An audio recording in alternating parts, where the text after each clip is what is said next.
Right now, there are more people on Facebook than there were on the planet 200 years ago. Humanity's greatest desire is to belong and connect. And now we see each other. We hear each other. Grandpa, I love you. I love you. Why want to take a picture? We share what we love, and it reminds us what we all have in common. Dug out alive and well after 7.5 days. If you believe in yourself, you will know how to ride a bike. Rock and roll! So now technically your device is on. Can you tell? Oh, that's exciting. And this connection is changing the way the world works. Governments are trying to keep up. No, we can't test the freedom. And older generations are concerned. Many people are very concerned about tomorrow. They could get worse next year. The game has new rules. The next 27 minutes are an experiment. But in order for it to work, you have to pay attention.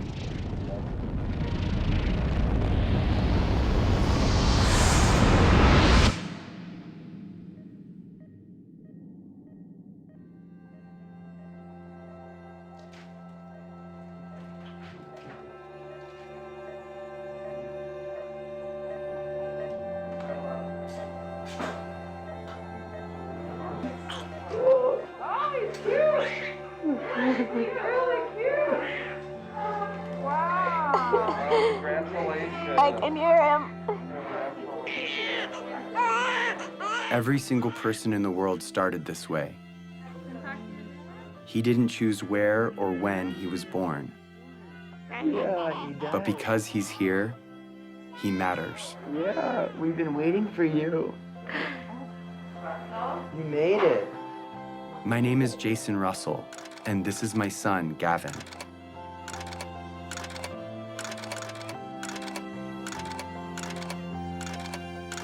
He loves jumping on the trampoline, being a ninja, and dancing.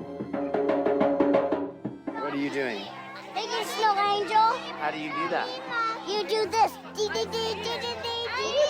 And just like his dad, he likes being in movies.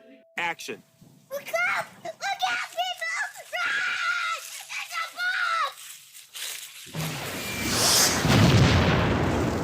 bomb! And making movies. Daddy, watch this. I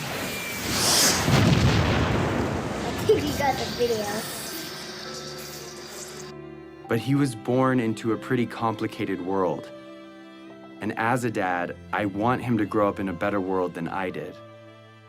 And because of the course of events in my life, I see a way to get there. It has become my job. Who are you to end a war? I'm here to tell you, who are you not to? Hey, Gavin, what's up? Years before Gavin was born, the course of my life was changed entirely by another boy. And who's this right here? Jacob. Who's Jacob? Jacob is our friend in Africa. It's been almost 10 years since Jacob and I became friends. It's okay, they're nice. They're different than sharks. But when my friends and I first met him in Uganda, in Central Africa, it was in very different circumstances. He was running for his life.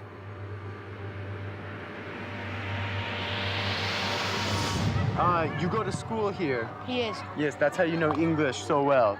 I know. Yeah. How many nights have you stayed here? Hello. You are making our work very, very difficult. You stop that now. The night I first met Jacob, he told me what he and other children in northern Uganda were living through. We worried the rebel when they raise us again, then they will kill us. My brother tried to escape. Then they killed using panga. They cut his neck. Did you see it? I saw. We fear that if we sleep at our home, we can be abducted by the rebels because our home is far away from town. They will catch us, then will take us there in the bush. So come here to save our life.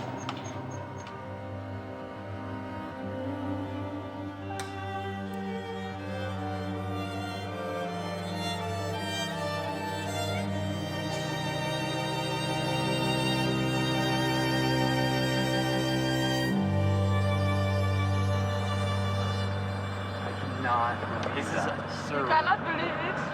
This has been going on for years. If that happened one night in America, it'd be on the cover of Newsweek. What is it that you want to be when you grow up? For me, I wanted to be lawyer, but no money. I don't have money to pay my school fees, so that I learned and then I be lawyer. After spending a few weeks with Jacob, he told me something I would never forget. So it is better when you kill us. And if possible, you can kill us, you kill us. For us, we don't want now to stay. Because You don't want to stay on Earth. we are only two, no one taking care of us. We are not going to school. So You would rather die than stay on Earth. Yes. Even now. Even now. Are we going to stay in our future? He told me more about his brother and what he would say to him if he were still alive. I love you, but now I miss you. So it is better when we meet. We are going, even if we are not going to meet, but we may meet in heaven, you see. So it is better. I will not talk much. I will start something. Because if I saw my brother once again, I don't.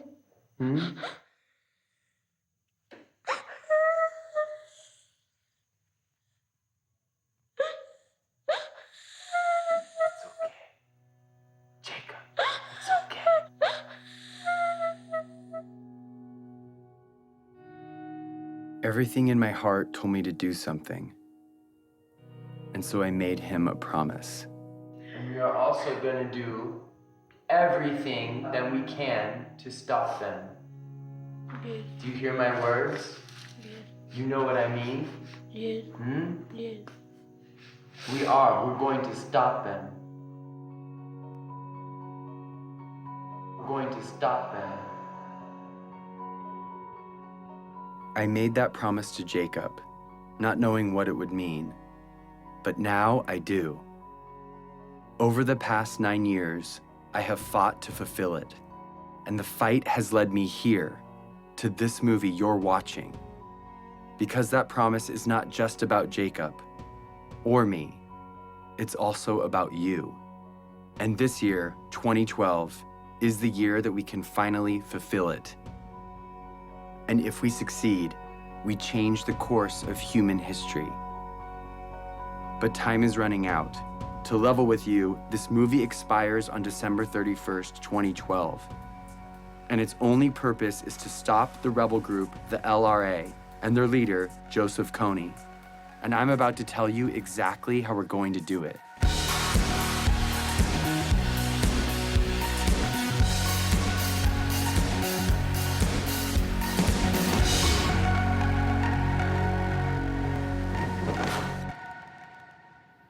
So the thing is, my son Gavin I've never really explained to him what I do. He knows I work in Africa, but he doesn't know what the war's about or who Joseph Kony is. So I'm gonna explain it to him for the first time today. That's what we're doing.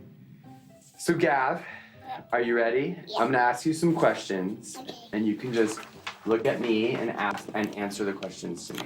I'm kind of nervous. What do I do for a job? I will stop the bad guys from being mean. Who are the bad guys? Do you know where Star Wars people. Star Wars people? Yeah. Those are the bad guys? Yeah. Can I tell you the bad guy's name? Yeah. This is the guy Joseph Kony. He's the bad guy? Yeah. Who's this? Jacob. Joseph Kony, he has an army, okay? And what he does is he takes children from their parents and he gives them a gun to shoot, and he makes them shoot and kill other people. But they're not going to do what he says because they're nice guys, right? Yeah, they don't want to do what he says, but he forces them to do bad things.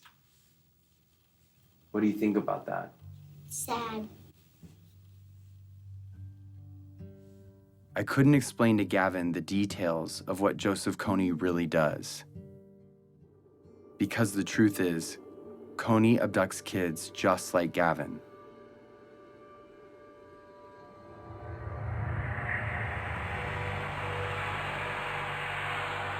For 26 years, Kony has been kidnapping children into his rebel group, the LRA.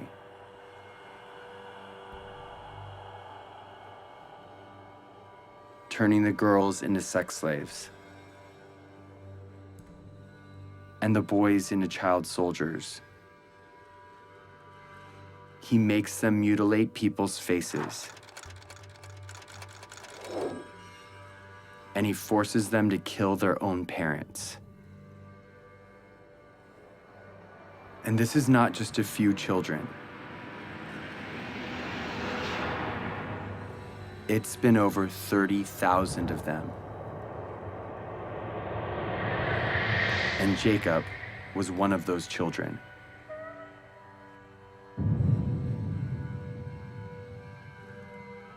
As if Kony's crimes aren't bad enough, he is not fighting for any cause, but only to maintain his power. He is not supported by anyone, and he has repeatedly used peace talks to rearm and murder again and again. Kony, different times, proposed peace and then just regain strength and attack. This is the head prosecutor for the International Criminal Court. In 2002, when the court was started, their job was to find and demand the arrest of the world's worst criminals. Although there are a lot of warlords, murderers, and dictators in the world, the perversity of Kony's crimes made him first on the court's list. Kony is the first guy indicted by the ICC. But the crimes basically are these: crimes against humanity and war crimes committed against the civilian population, including murder, sexual slavery, rapes, abductions. We need to plan how to arrest Kony. Start to plan and start to be serious. In fact, the only way to stop Kony is showing him, guy, we're going to arrest you. What do you think we should do about it? We should stop him. The criminal here is Kony. Stop him and then solve all the problems. We should stop who? Him. It's obvious that Kony should be stopped. The problem is 99% of the planet doesn't know who he is. If they knew, Kony would have been stopped long ago. Let the world, let the international community take justice to him there. Follow him wherever he is. First, to rescue our children. And secondly, to deliver the justice. We are determined to cooperate with any friend of Uganda to ensure that this mindless killing and slaughter is ended. When my friends and I came home from Uganda, we thought that if the government knew, they would do something to stop him. But everyone in Washington we talked to said there is no way the United States will ever get involved in a conflict where our national security or financial interests aren't at stake. No administration, Republican, Democrat, Obama, Bush, Clinton, doesn't matter, would do enough because it's simply not an important enough issue on the radar screen of American foreign policy. Since the government said it was impossible, we didn't know what else to do, but tell everyone we could about Jacob and the invisible children. Let's show this movie to as many people as possible in such a way that we can't be ignored. And when we did, people were shocked, and their awareness turned into action. We started something, a community. I have friends that have been living in this conflict their entire life. Fight for that, because that is what is going to change this world, and that is what defines us. We got creative, and we got loud. It's not over! It's not over! It's not over! And as the LRA began to move into other countries, Jacob and other Ugandans came to the US to speak on behalf of all people suffering because of Kony. Even though Uganda was relatively safe, they felt compelled to tell the world that Kony was still out there and had to be stopped. I'm here so proud advocating for the people who are back at home. And this change we're going to make is going to last forever. We built a community around the idea that where you live shouldn't determine whether you live. We were committed to stop Kony and rebuild what he had destroyed. And because we couldn't wait for institutions or governments to step in, we did it ourselves, with our time, talent, and money. So we rebuilt schools. The best you can offer a child is by letting them be independent, and that was providing education. We created jobs. I have seen the lives of those who have been hopeless. Now they have hope. And we built an early warning radio network on the front line of the war to protect villages from rebel attacks. To update real time what's happening on a war zone 8,000 miles away. All of this was funded by an army of young people who put their money toward their belief in the value of all human life. They gave a few dollars a month of what little they had to a program called Try, and proved that a bunch of littles could make a big difference. And as a result, the unseen became visible.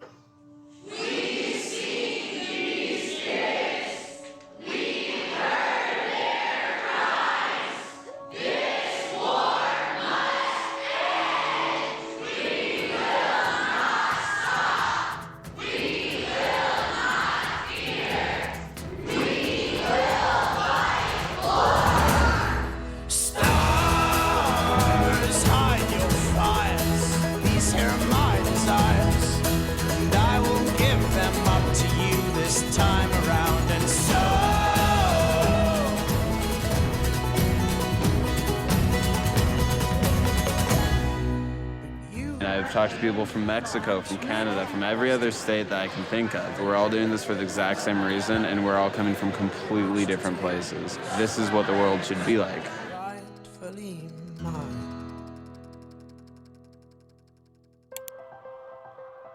So with hundreds of thousands of people with us, we went back to Washington, D.C., and we met with congressmen and senators, one by one, on both sides, Republicans, Democrats, and they all agreed with us.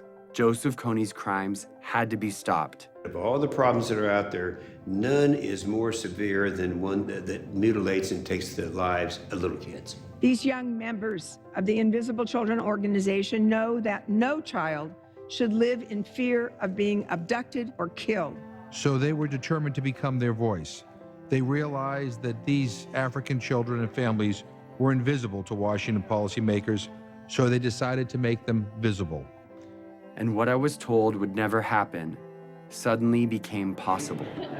In furtherance of the Congress's stated policy, I have authorized a small number of U.S. forces to deploy to Central Africa to provide assistance to regional forces that are working toward the removal of Joseph Kony from the battlefield. Sincerely, Barack Obama.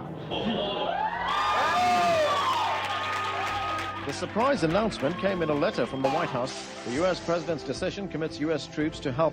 Through advice and assistance, not putting Americans into combat, to help the countries of the region end this threat once and for all, then that was a worthwhile investment. We used to think we could not do it, and now when I see we can do it, I am overwhelmed. After 8 years of work, the government finally heard us. And in October of 2011, 100 American advisors were sent into Central Africa to assist the Ugandan army in arresting Kony and stopping the LRA. It was the first time in history that the United States took that kind of action because the people demanded it. Not for self-defense, but because it was right.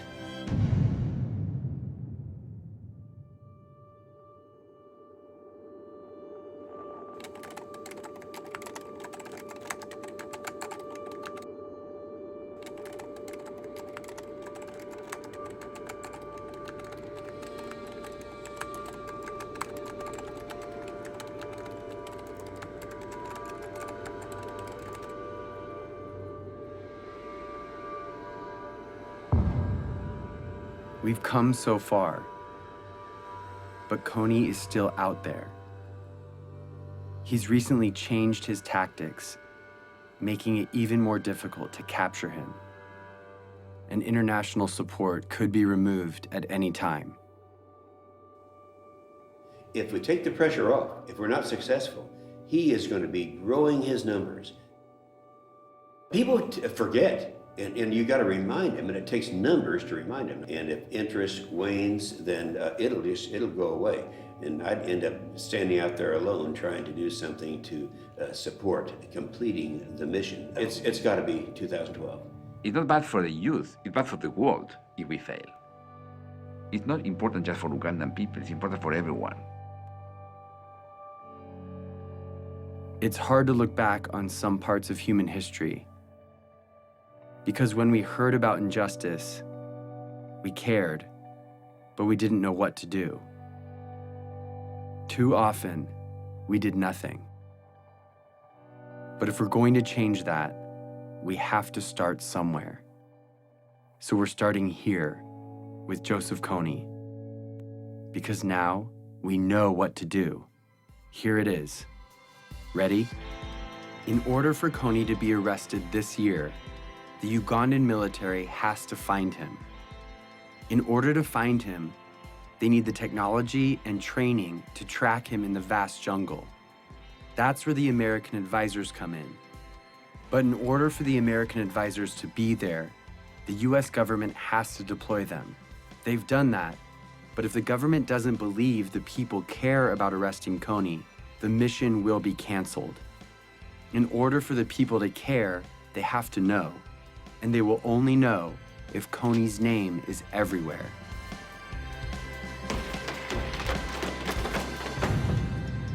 This is the dream. Kony arrested for all the world to see, and the abducted children returned home. Here's the biggest problem. Yeah. You want to know what it is? Yeah. Nobody knows who he is. But I know who he is because I see him on this picture right now. He's not famous. He's invisible. Joseph Kony's invisible. Here is how we're going to make him visible. We are going to make Joseph Kony a household name, not to celebrate him, but to bring his crimes to the light. And we are starting this year, 2012. We are targeting 20 culture makers and 12 policymakers to use their power for good. Let's start with the 20 culture makers. Celebrities, athletes, and billionaires have a loud voice, and what they talk about spreads instantly. I'd like indicted war criminals to enjoy the same level of celebrity as me. That seems fair. That's our objective, is to just shine a light on it. If our goal is to get Kony's name known, the known should join us. We are targeting 20 of the most diverse and influential culture makers to speak out about Kony and make him famous. Oprah, Mark Zuckerberg, Ryan Seacrest, Bono.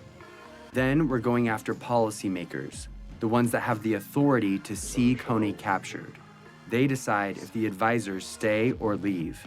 So we need to remind them that in this election year of fighting and name-calling, no matter what side you're on, this is something we can all agree on.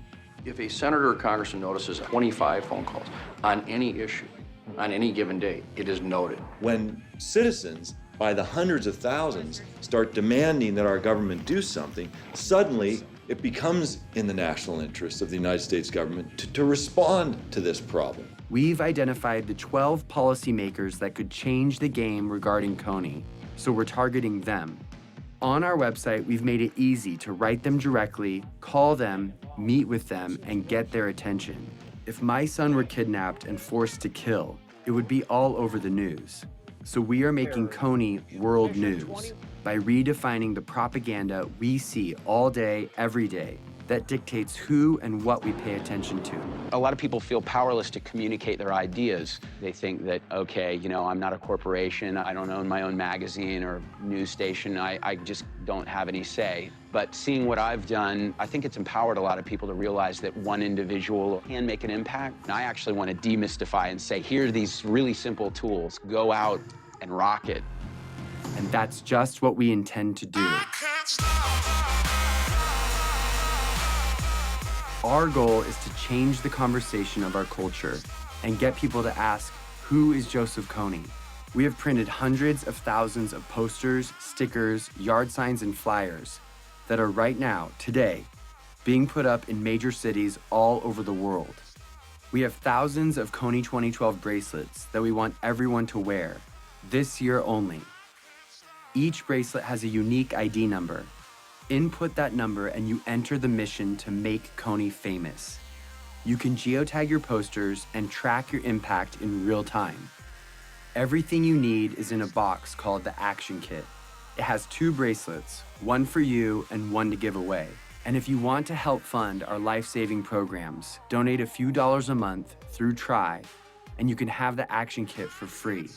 Start making Kony famous today. But all of these efforts will culminate on one day, April 20th, when we cover the night. This is the day when we will meet at sundown and blanket every street in every city till the sun comes up. We will be smart and we will be thorough. The rest of the world will go to bed Friday night and wake up to hundreds of thousands of posters demanding justice on every corner.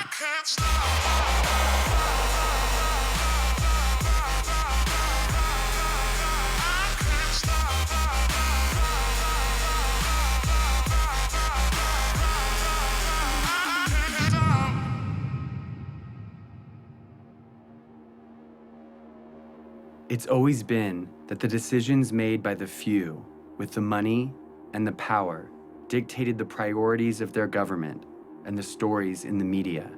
They determine the lives and the opportunities of their citizens. But now there is something bigger than that. The people of the world see each other and can protect each other.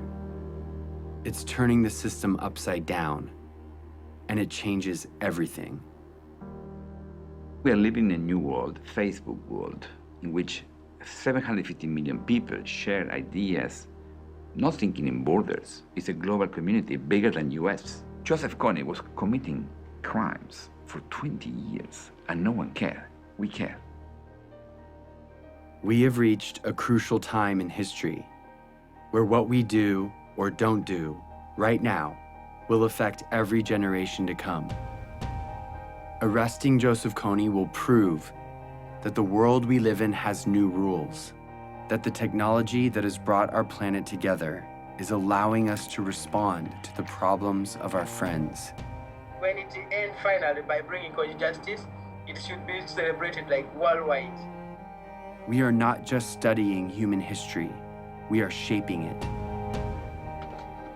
At the end of my life, I want to say that the world we've left behind is one that Gavin can be proud of, a place that doesn't allow Joseph Konys and child soldiers, a place where children, no matter where they live, have a childhood free from fear.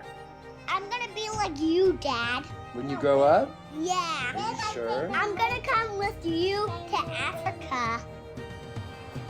The better world we want is coming. It's just waiting for us to stop at nothing.